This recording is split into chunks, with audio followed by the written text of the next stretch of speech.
There's nothing heavier than the heart of a parent who gave everything and now watches her child walk away, forgetting every sacrifice.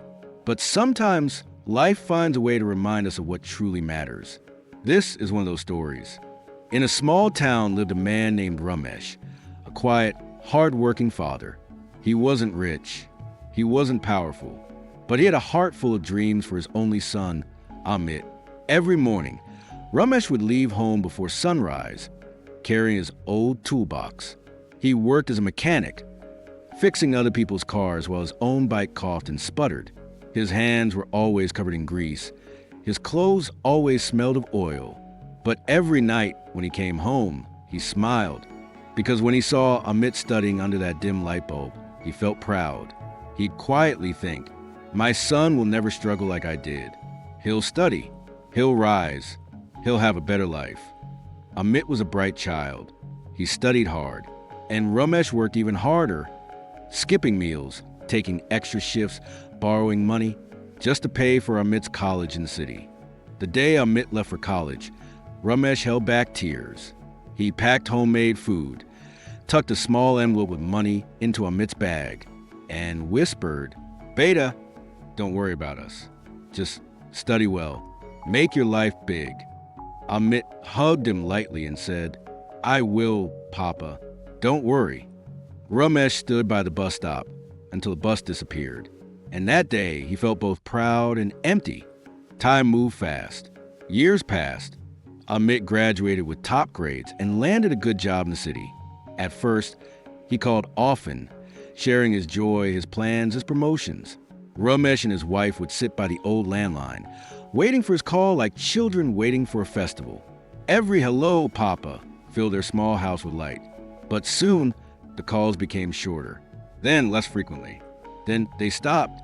When Ramesh tried call, Amit would say, "Papa, I'm in a meeting. I'll call later." But later never came. Months turned into years. The old couple kept waiting for a visit, for a message, for something. Even a small "How are you, Papa?"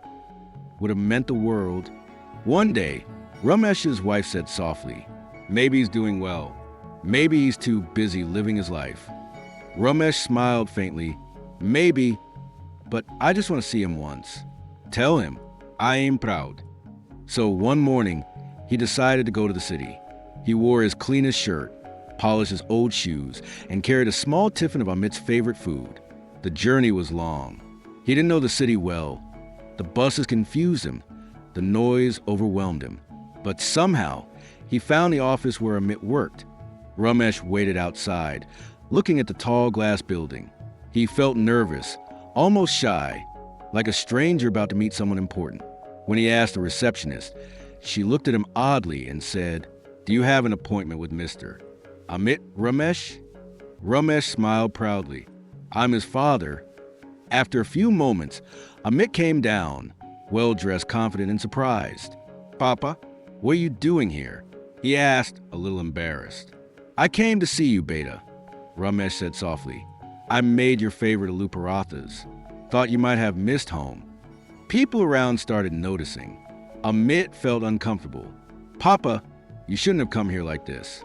You could have called." Ramesh looked down. "I did, Beta, many times. Maybe the calls didn't go through. Amit Said, I'm busy. Papa, you don't understand how life is here. I'll visit soon, okay? But please, not at my office." He turned, trying to end the moment quickly. Ramesh stood frozen. He wanted to say so much that he missed him.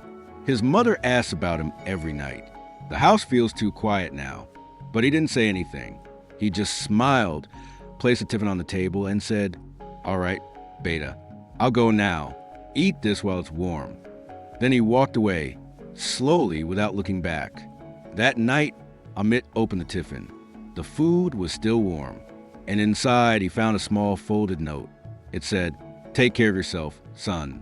Don't forget to eat. And don't forget, we're always waiting for you." For the first time in years, Amit's eyes filled with tears.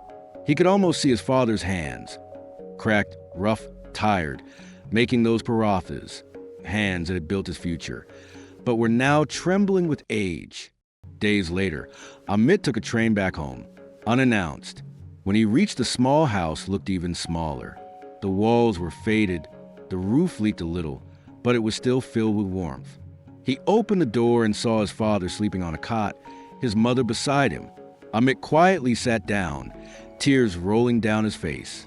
Ramesh woke up and smiled. "Beta, you came?"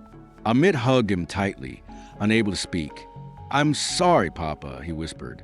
I forgot everything you did for me." Ramesh just smiled and placed a hand on his head. "No, Beta, parents don't count what they give. We only count your happiness." The next morning, Amit cooked breakfast with his mother, cleaned the house, laughed with his father, and for the first time in years, that house felt alive again.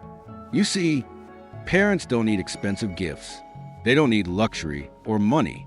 They just need your time. A call, a visit, a few words that say, "I remember what you did for me."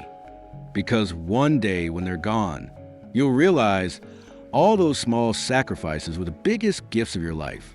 So before it's too late, call them, visit them, thank them, because love doesn't need to be repaid. It just needs to be remembered. When children forget their parents' sacrifices, the world loses a bit of its warmth. But when they remember, even for a moment, that warmth returns forever.